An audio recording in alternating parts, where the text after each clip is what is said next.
next. What do you do when you want to drink? What do you do when you want to relapse? That kind of thing.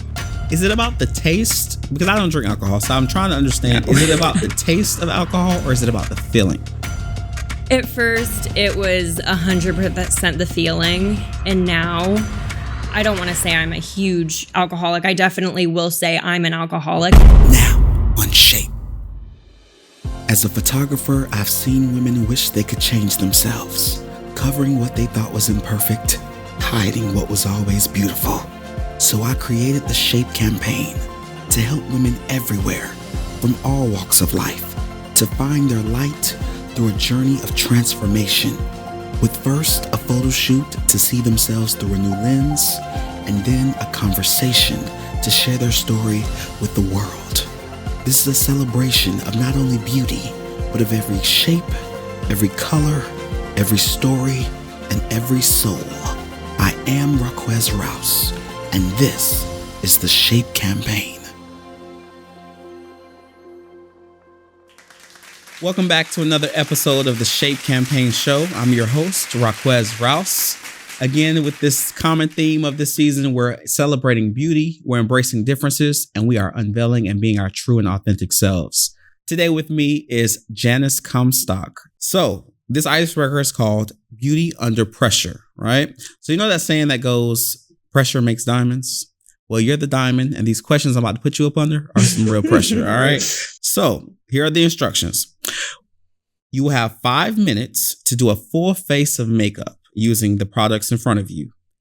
But the twist is you'll only be able to answer the questions and apply the makeup within the same 5 minutes, right? So no pausing, no stopping, and when the timer runs out, you must drop all the products immediately. Sound fair enough? I don't know. Okay, well, we'll see. Here we go. First question. What is your strongest childhood memory? I remember one time I was supposed to go to t-ball practice and my mom needed me to wear these specific pants and I didn't want to wear the specific pants that I was supposed to wear. So I threw a fit, wasn't allowed to go to t-ball practice, and I also wasn't allowed to plant flowers with them that evening. So I had to sit in my bedroom and watch my mom and my sister and my dad plant flowers without me. And I remembered that. But I wore the pants to t-ball next time. Okay, gotcha. Okay. Next question. What is one of your biggest life lessons or regrets? Biggest life lesson or regret? You're doing really good at this too. I regret my family went on a vacation to Pismo Beach, California, and I regret not going with them. I regret not going with them. I should have gone. Did you see the pictures and like were jealous and like I wish I would have gone? And well, it was important to my grandma, and it was for her mom had died, so it was kind of a celebration of life, and it just wasn't right for me to go at the time with work and everything going on in my life. So I didn't go, and that is literally my biggest regret. I will never not go on some family reunion vacation type thing because I wouldn't regret having gone, you know. Gotcha. Money comes and goes and work happens, but family is important, you know. Yeah, absolutely. Next question. If you had a time machine, would you go back in time to change or relive a moment, or would you travel to the future to see what's ahead? There's no hell. I would not go to the future. I would go to the past. You wouldn't go to the future. Okay. No, I would not. I don't want to see what's ahead. I would go back to the roaring 20s and I would party in New York City with, who was it? Gatsby. Oh, I was going to say like the Great Gatsby. Okay, look at you. All right. If your life was a sitcom, what would be your theme song?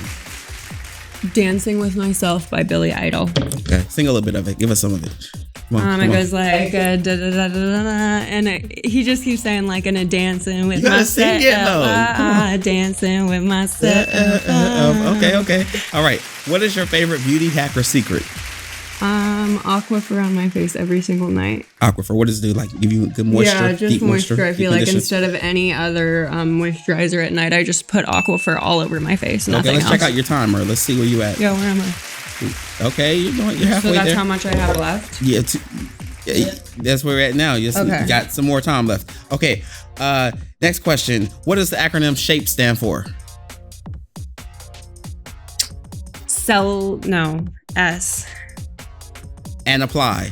S and apply. Come on. S, it's like celebrating women's S. It celebrates out of the C. I know. I'm sorry. I don't know. Okay, give me a H.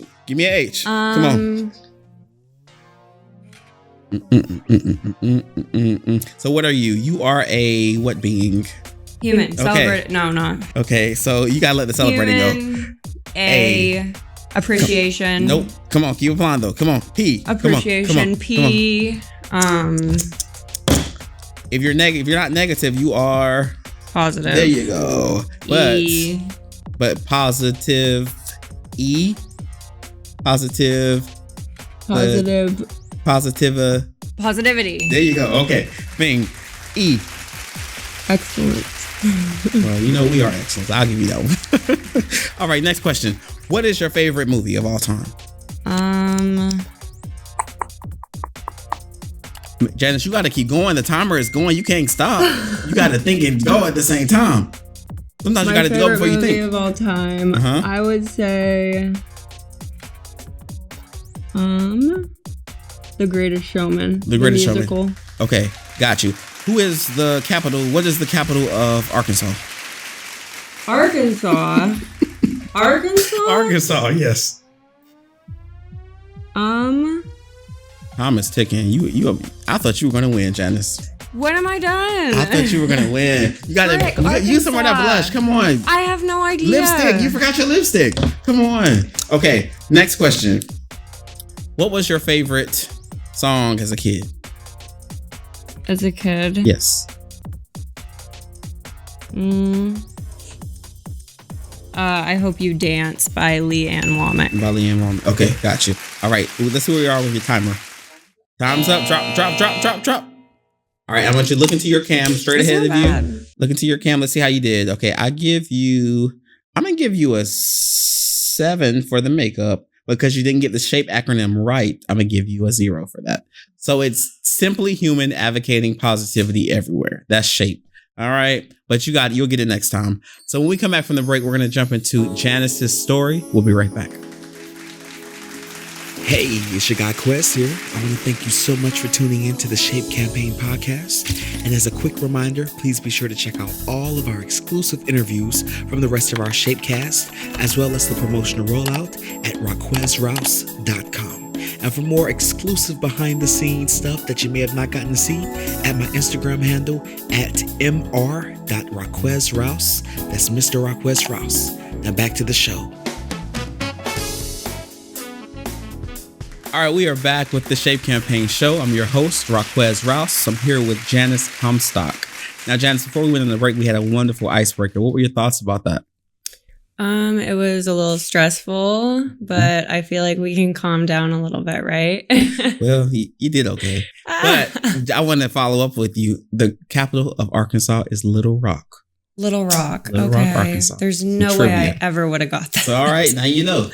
Okay, so, but anyway, I want to thank you again for being a part of the SHAPE campaign. I'm excited about all of the ladies, but I'm always excited about women that I've never been a part of something like that or done a photo shoot. It always makes me just happy because I'm able to like kind of be the first to introduce you to this new thing or this new world, if you will. What were your thoughts about the shoot?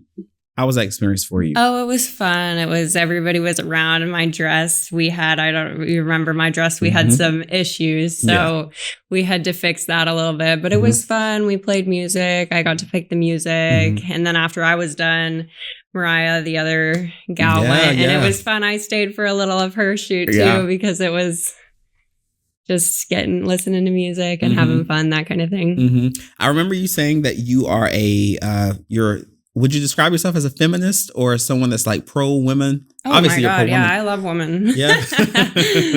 I love women. Absolutely. I understand that you grew up in Idaho. Well, you were born in Idaho, but you moved to Pennsylvania at the age of 3.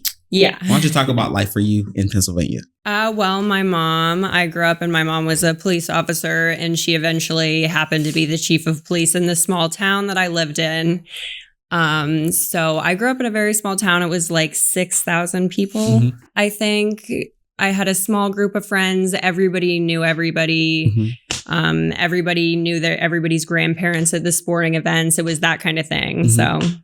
And you said that you grew up in a small town in Pennsylvania. Yes. Your mom was a correctional or a police officer. No, she was a cop. Yeah. She was the chief of police of the town that we lived in. So I couldn't get away with anything. Talk about pressure, right? Yeah. So what was that house? Because I would think that's like similar to like growing up in a military family, like your dad or being a drill sergeant. And it's like everything's got to be super strict and you got to be on top of everything, fold your bed a certain way. What was that experience like in the household? My mom was not like that. Okay. She definitely expected a lot out of us. Mm-hmm. I was good in high school. I didn't get in trouble because I didn't want everybody to think that I was the one who could get in trouble because I was the chief's daughter, that thing. So I was a good girl in high school. Okay. Was there ever a rebellious type of stage for you? In high school, I feel like no. I was always really good. I mean, it was when I went to college and I started partying and drinking that I kind of went a little crazy. Okay, well, and we're gonna get to that also. You told me that you and your mom were really close growing up, and that you had still close today. Talk about your family, your mom's relationship with you, your dynamic with that. Well, me and my mom have also always been very close. We've always kind of only had each other, me, my mom, and my sister. Mm-hmm. I mean, she had an ex-husband and my dad, but they were never really in the picture. So it was always just us three, me, my mom, and my sister growing up, and sometimes my grandma. And it was great. I liked it. I liked not having a man in the house. Like I say, I love women. I loved walking around and not having to worry about if you were peeing with the door open or if you didn't have pants on. It was great. That was the household I grew up in. Like, some of the perks of not having a man in the house. Yeah, of course. I loved it. Now, what was your relationship like with your dad, though? I would go visit him for summers and like every other Christmas. It was some Thanksgivings, that kind of thing. Mm-hmm. But we were never really very close. How often did you go to visit him? Or did you see him often? I'd say 2 to 3 times a year since I was 4 years old. So either in the beginning, I remember he came and I don't remember, but I hear he came and visited me. And then I would start going there for the summers and Christmases and that kind of thing. Gotcha. And in fact, you say your stepmom, you and her were close, but you said that she paid your child support? Oh yeah. I'm sure she did. Paid your dad's child support for you to support you. Is that how it went? Well, I knew that the money started coming from her job, I'm pretty sure, because my dad went to self-employment. All I really know is growing up, she was the one that took care of all that, the child support, the plane tickets, the dates that I was flying in and out, the plans. She took charge of all that. Gotcha. Now, as far as you not being close with your dad, right? And your stepmom sounds like she was kind of taking up the slack for what he wasn't doing. Did that cause any resentment for you to have towards your dad? Or did you just kind of see it as he was a lost cause and you didn't care if he was involved or not? I feel like he always kind of tried and he still does try. And I hope that him going forward with my siblings, he can figure out how to genuinely have a really good relationship with them. But I'm an adult now and I feel like me and my dad are now like friends. That's awesome. That's kind of just how it is. It's not like a father-daughter relationship. It's like he's my buddy, I guess. I don't know. Okay, gotcha. And your siblings, so how many siblings do you have on that side and your mom's side? You have a sister on your mom's side, and how many siblings on your dad's side? I have 2 siblings on my dad's side, a boy and a girl. Okay, boy and a girl. Are you close with them? Yeah, very close. Okay. I'm very close with all my siblings. And I understand that you would go visit in I don't know if it had to be cold because you said that you slept in a tent during Thanksgiving in Idaho one holiday. Tell me about that. What happened? How did that occur? It was basically my dad and Angie had a very small house. Angie is your stepmom? Yeah, my stepmom. Okay, my stepmom. Gotcha. They had a very small house. They they had new kids. They didn't really have room for me in the house. So they had asked me if it would be okay if I slept outside in this big wall tent. And I was like, yeah. They asked you if you be okay with sleeping outside? They did. They asked me if I was going to be okay with it. And I told them yes, because I wasn't going to say no. Like I was, when I'm not like that anymore, I will tell somebody if something's wrong. But when I was little, I just went along with. And how old were you in that time? I had to have been like 15, 16, 17, teens. I was in high school. You were teenagers. So yeah. I'm thinking like 7, 8 years old. No, it was not like that. Gotcha. Yeah, when I was 7 or 8 years old, there was a room for me. It wasn't that I had gotten. I mean, I'm not saying that was good because you were 15. Okay, let's put her outside. So, okay, you're in the tent in Idaho and during Thanksgiving. That's winter. Well, late fall, early winter almost. Cold. And you had a heater in the tent? I did. I had a space heater. A space heater in the tent. And you weren't afraid of the catching fire? And I mean, I just kind of went with it, flow. You know? Like I was like, okay. Like they were like trying to get me excited about it. Like, hey, like we got a heater for you. They put like a whole bed in there for me. They're like, you can have your own space and everything. They had offered to put a bucket in there. Don't tell me to use the bathroom now.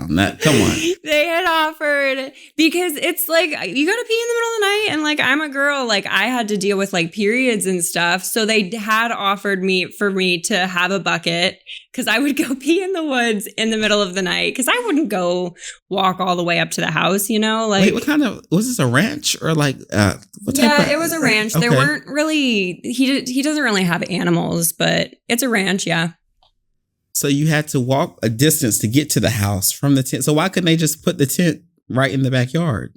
So you can just go in the house to use the bathroom. Like, why were you in the house at all? Even if they made like a pallet on the floor for you to sleep on. Like, I don't know. I think we've talked about it and they've apologized for it. And they know that I was not a fan of the tent now that I am older and able to speak my mind more. But they thought that it was going to be a good situation for me, I think. And it wasn't, obviously. No. Clearly not. It was not good. So was this a situation? Okay, Thanksgiving, did they have like family over? That's why they didn't have room for you, or? No, they just had a very small house. Like they had a tiny house. They're building a new house now, but they bought that house, a 1-bedroom house on a big area, and they didn't have any kids, and I wasn't living with them at the time. And I guess they had built a bedroom onto that house for me. And I stayed in there for quite a while. And then when the kids were born, they needed a bedroom. Like at first I was sharing a bedroom with Elizabeth. And again, this was only when I would visit. Elizabeth is my sister. Your sister, okay. And it's only when I would visit for the summers and Thanksgiving and stuff. It was not full time. Wait, so you slept in the tent more than just that Thanksgiving in the summers too? Oh yeah, I sleep in the tent all summer.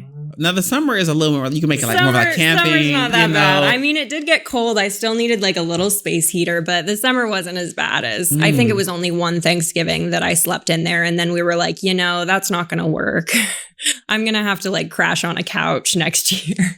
Now, did that moment change how you saw your dad and your place in the family at that time? Did you feel like the Cinderella, like the sister that was like kind of cast away or the outcast?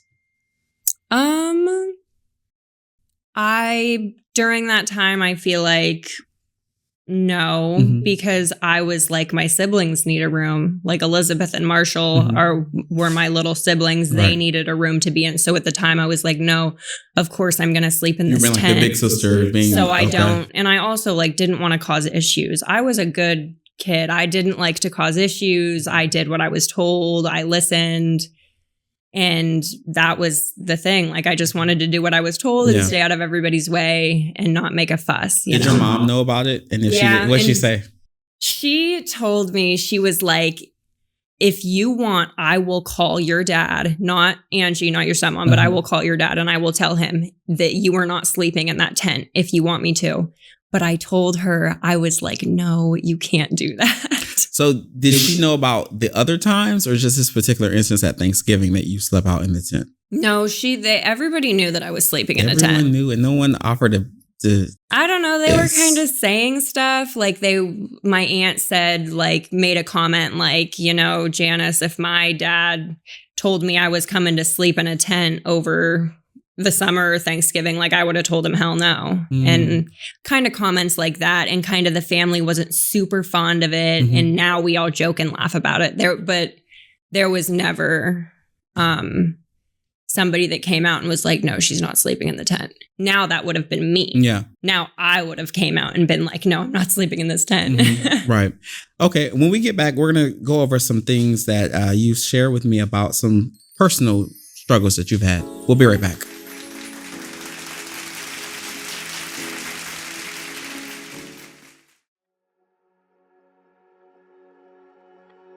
People ask me all the time, Raquez, what is the SHAPE campaign? What is SHAPE?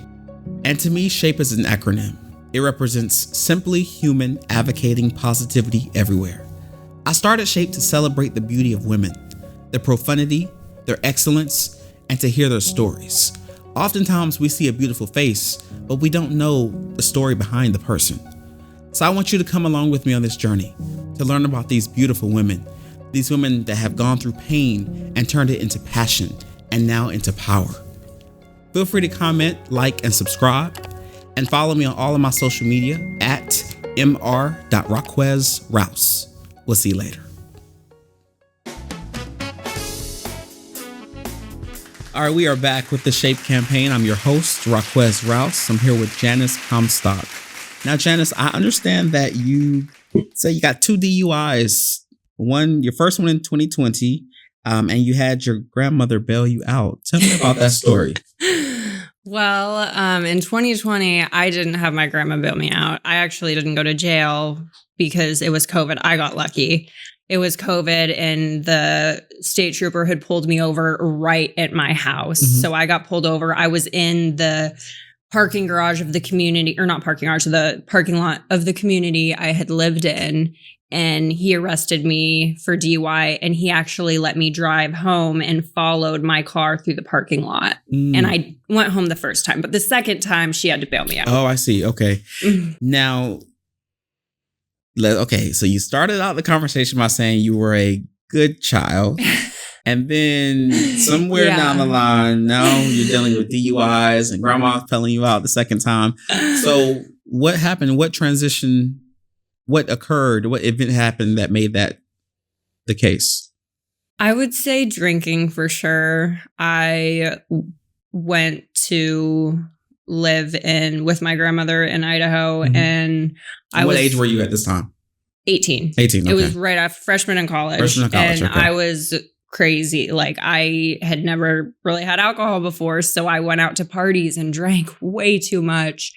And drove drunk way too many times. And I would drink way more than I should, like during the weekdays, like in the middle of the day, like be driving in the middle of the day after leaving somewhere after having drinks. It was definitely getting bad. And I definitely needed to get that second DUI and get thrown in jail to be like, hey, you kind of have a problem, girlfriend. Now, so on a typical week, typical day, how many times were you drinking and how often? I mean, there were times where I would drink like all day. So walk me through that very first DUI. What was going through your mind? Were you conscious of what had happened? Were you so inebriated that you weren't even aware of the situation? Walk me through those thoughts that you had. I just, again, I blew high. I was not in any condition to be driving a car. So I just get in this mode where when I drink, I get all independent and I'm like, I can do anything on my own. Like if I need to get home, I can get home. I don't need anybody's help, that kind of thing. And it's just a drunk thought that gets into my brain. And I know it because I've done it over and over and over again. And it's only when I drink. And when I look back on things that happened and I'm sober, I'm just like, why did I do that? So do you think it's because you don't know your limits when it comes to how drunk you really are? You underestimate it? Or do you think you just don't like to ask for help? I think I just don't like to ask for help. So why not an Uber or Lyft or something? Why not, or a taxi? And I don't know. I wanted to save money. I thought I could get away with it. Save money. Okay. And I'm asking because I feel like that's one of the things that I've always wondered when people, thank God your situation wasn't like fatality or anything. But when we think about drunk drivers, right? And to me, it's one of the most selfish things in the world because you're not thinking about the people that you could affect that have nothing to do with your situation.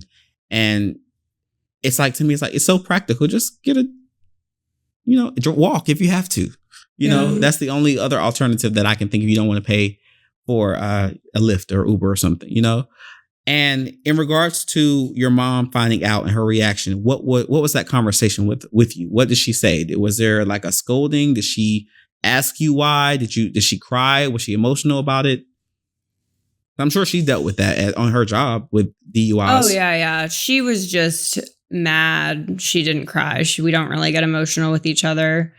She was mad and she couldn't believe that I had done it. Mm-hmm. And not only that I had driven drunk behind a car and could have potentially killed somebody, because I know that, like, and of course, when you tell somebody that, that's all you get, like things that you're already telling yourself, that you have already told yourself over and over again. Mm-hmm. And it was hard. She was mad and she didn't understand why I was drinking because her relationship was ruined because of alcohol. And she didn't understand why I would get behind the wheel of a car because I could have killed somebody. I could have killed myself. And it was a lot of anger and yelling and everything that I was already telling myself. So it was hard. Tell me why you were drinking so often. And I know you said it was the environment you were in, but what was the reason why you constantly drink? I am really trying to go through that and figure that out, kind of. I'm in therapy. I was in really intense. It was outpatient therapy, but it was really intense, like 12-week program to figure out why, because it's not just that you want to get drunk and you want to forget everything. You know, it's that there's a reason behind what you want to forget. And that's what I have been coming to learn in therapy. Mm-hmm. So I'm kind of trying to figure out, why do I want to drink? Why do I want to get blackout drunk and forget everything and self-sabotage myself, you know? Is there a part of you that feels like the image of it looks cool? Or at that time that the image of it looked cool? Or I thought the image of drinking might have been cool, but not drinking and driving. It was awful because I was a hypocrite. I would get pissed off when people would do it. I would yell at my grandma for it, and I would get after people for it. And I thought it was terrible, and I knew it was terrible, and I still did it. Did it change the way that you looked at people that drink and drive? It changed the way, absolutely. It changed the way that I look at alcoholics and people who have substance abuse issues and that type of disease. Mm-hmm. Was there ever a time where you felt like maybe I need to get some professional help? Like, I know you're in therapy, but it's like Alcoholic Anonymous. I always mess up on that word. Alcoholic Anonymous. Alcoholics Anonymous. Yeah, AA. Yeah, AA. Let's make it simple. Yeah, I was required to go to AA. I was required to go through a lot of intense, like co-occurring disorders, DBT, which is a dialectical behavioral therapy course, and relapse prevention program, like all of this, plus going to AA groups because it was ordered by the court. Mm-hmm. But I got a lot out of it. Tell me about some of those tactics and information that you were taught in some of those programs. A lot of it is how to handle your emotions. Emotional distress tolerance is a big one. And when things come at you in the emotion, a lot of it is you need to feel this emotion and you can't just put it down and cover it or else it's going to come out, that kind of thing. Mm-hmm. So that also, distress tolerance was a big one, which is, what do you do when you want to drink? What do you do when you want to relapse? That kind of thing. Is it about the taste? Because I don't drink alcohol, so I'm trying to understand. Is it about the taste of alcohol or is it about the feeling? At first, it was 100% the feeling. And now, I don't want to say I'm a huge alcoholic. I definitely will say I'm an alcoholic. But now, I put the taste in. Pause real quick. That is a lot of courage. And I just don't want to gloss over that, because that, talk about accountability and facing yourself in the mirror. And this, again, I have to point that out. Go ahead. I just wanted to point that out. Go ahead. No, yeah, thank you. I appreciate that, because it's hard to say that and recognize that. But anyway, what was I saying? You were telling me about, it's not about the taste, but it's about... I put those two together. So red wine. I love red wine. Mm-hmm. At first, I didn't really like the taste. Like, red wine's bitter. I don't like the sweet red wine. It's bitter. But after that, I would associate the taste with the feeling. And that taste, to me, would taste good because it brings on that feeling, if that makes sense. Okay, it does. Yeah, absolutely. And I think the way you are explaining it, I'm sure there are people that can relate. And it makes it more for people like me that don't know. I don't understand it, but I also have people in my own family that struggle with alcohol. So maybe it gives me more of a perspective to look at, to see a different way. And then when you say you weren't sure, have you gotten closer to trying to understand like what caused you to go to drinking? Yeah, I feel like for sure I'm in a way better place within myself and my emotions and that kind of thing than when I was before. Absolutely. I feel like there's still some stuff that I gotta figure out, and still some people that I gotta talk to and be like, just to get some things resolved.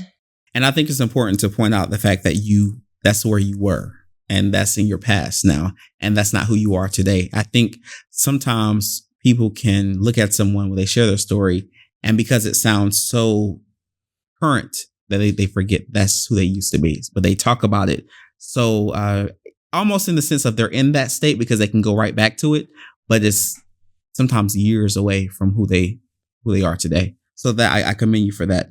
Now, I understand that your uncle's death took a toll on you. Why don't you talk about that? Well, my aunt and my uncle, I was pretty close with them. They have 2 little kids. They just had these little kids. The little boy had just turned 1, and they're young parents. And I grew up with them. My aunt, I was always very close with her. When she started dating her husband, I was close with him. And he always had a heart condition. And one day, I guess he had some problems with it, and he had went and taken a nap in his bedroom, and my aunt went and found him, and he was not alive anymore. So she immediately called and tried to resuscitate him, and they were resuscitating, and he did not make it.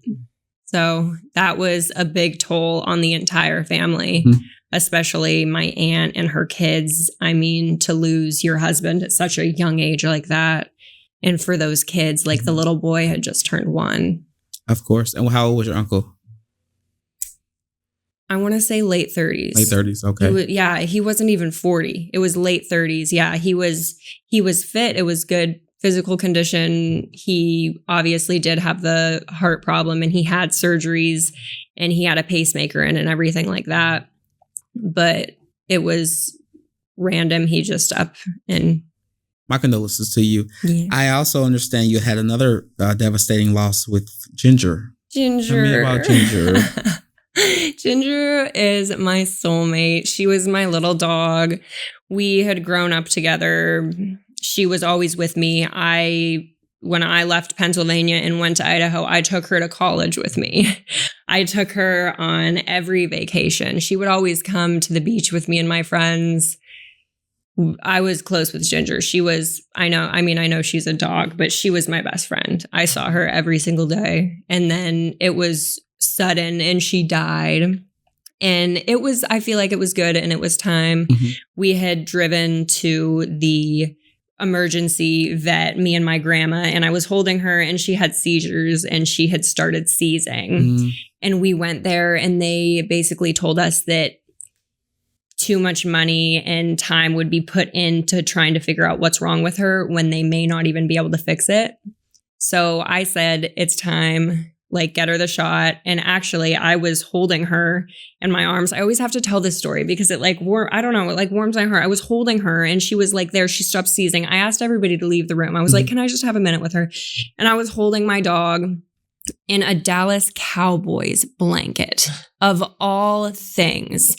And she didn't even need the shot. After everybody left, she peacefully died in my arms. I got to say goodbye to her. She stopped her like seizing. It was awful. She was like uncontrollably seizing. She had died in my arms and everybody came back in and I was like, she's gone. A moment of silence for Ginger. Wow. My condolences to you as well for both of your losses. And I think that people don't always understand that people's pets, and they're just like the family. You said, I know she's just a dog. No, she's not just a dog. She's a member of your family. So that's important. She's important. Absolutely. Now, I understand that you say that you are critical of your own mind and still haunted by past mistakes. What does that mean?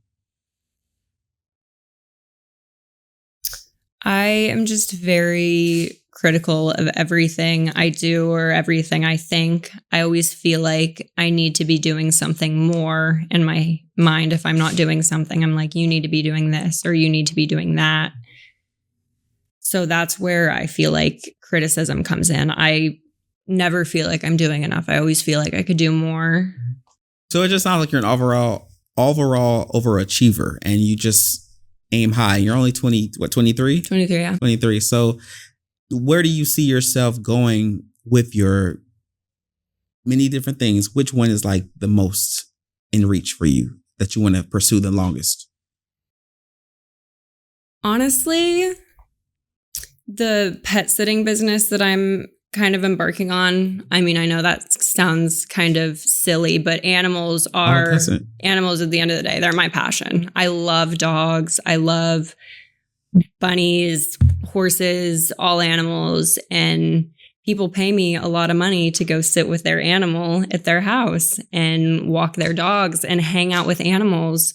So even if I could turn it from pet sitting, me going to their house, like eventually if I could get a place and get a doggy daycare going, I would love that. Look at that. You being dedicated to Ginger.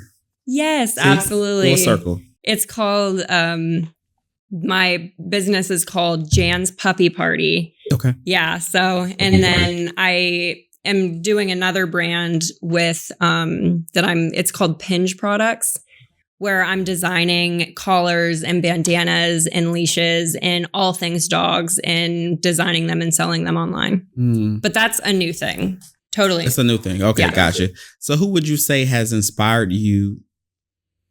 I'm sure your mom has had a great deal of inspiration to you as far as just being that go-getter, but also your love for womanhood and the things of pushing forward and being ambitious. Who would you say was that inspiration for you?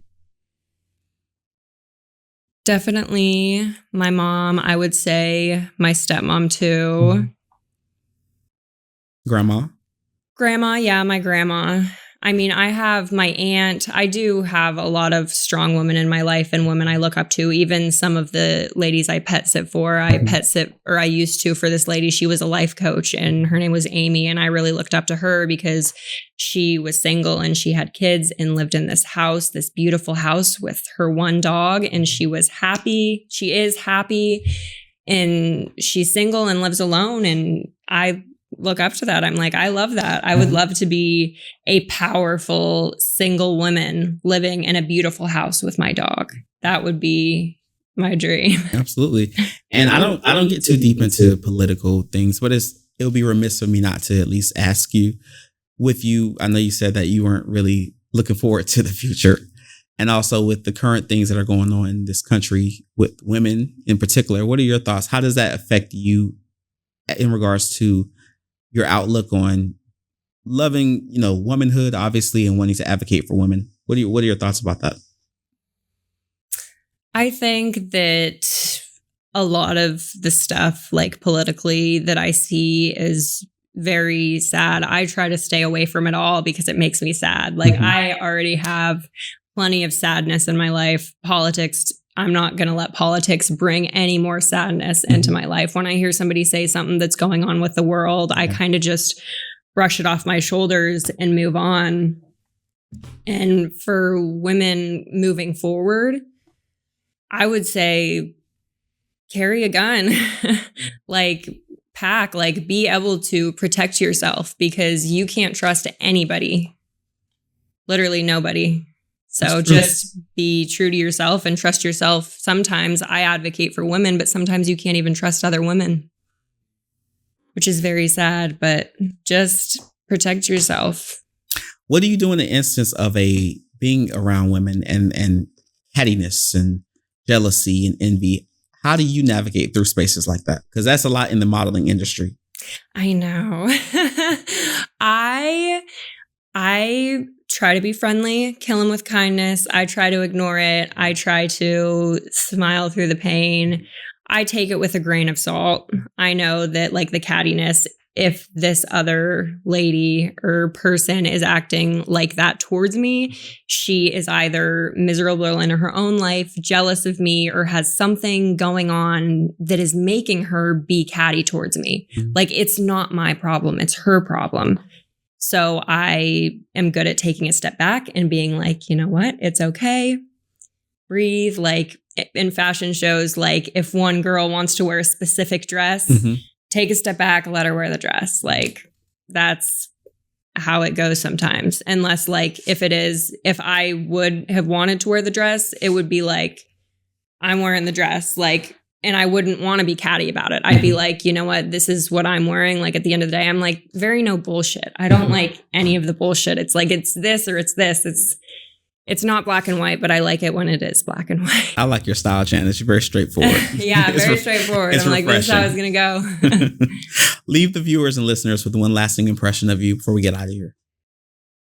I would say if you're ever working with me or hiring me or doing anything with me, I mean, that's how it is. I'm reliable. I'm on the spot. I'll do what you want me to do. No bullshit.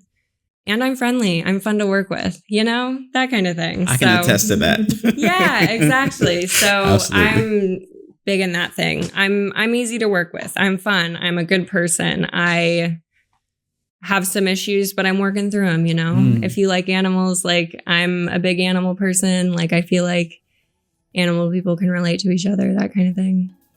I love that. And I think it's important to know you've been dropping gems all throughout this interview. You said you were an alcoholic, but you also say you're a good person. And I think it's important to state that two can both coexist. That is what dialectical behavioral therapy is. That is exactly what it is. That's the definition. Two things can be true at the same time. Absolutely. So on that note, thank you so much. Again, listeners and viewers, it's always important to remember that you can be good and still have challenges. And it doesn't make you flawed. It just makes you a flawed human being, which is everybody. So on that note, thank you again for watching. We'll see you later.